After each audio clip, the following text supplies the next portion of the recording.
Hi, in this section of video, I'm going to talk about offers and compromise.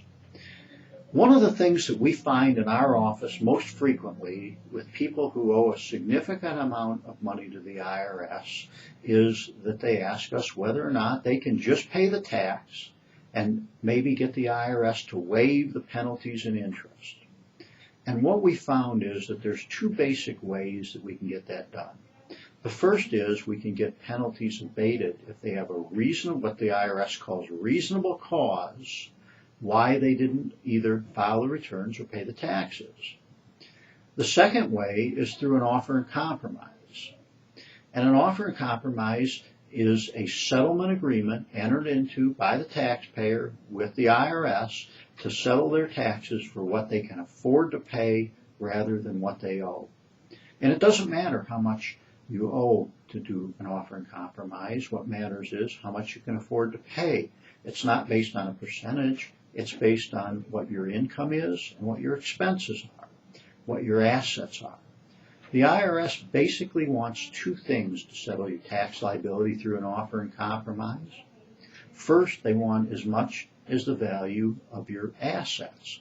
And what they do is they look at, for example, a house. And if a house has equity in it, then they want an amount equal to the equity.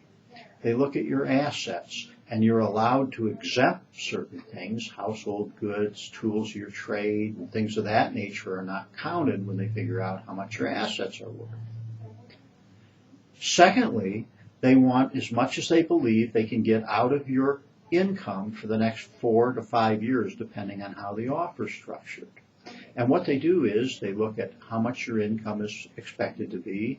They have certain amounts that are allowed for living expenses, some geographic. For example, housing allowances are based on where you live. For example, if you live in New York City, they're going to allow you a lot more than if you live in a rural area that has a lower cost of living. So what happens is we file an offer and compromise with the IRS, and then after a period of waiting, they will negotiate with us. It takes an awful lot of paperwork, though, to do an offer and compromise. The IRS will take an absolutely close look and scrutinize your income, your expenses, and all the financial affairs that you've been involved in. To do an offer and compromise, you have to become totally transparent with the IRS. Another problem with an offer and compromise is you're making an agreement that for 5 years from the date an offer and compromise is accepted, you'll pay every tax that you owe on time and you'll file every tax return on time. But if you qualify and if you can go through the difficulties of getting an offer and compromise accepted,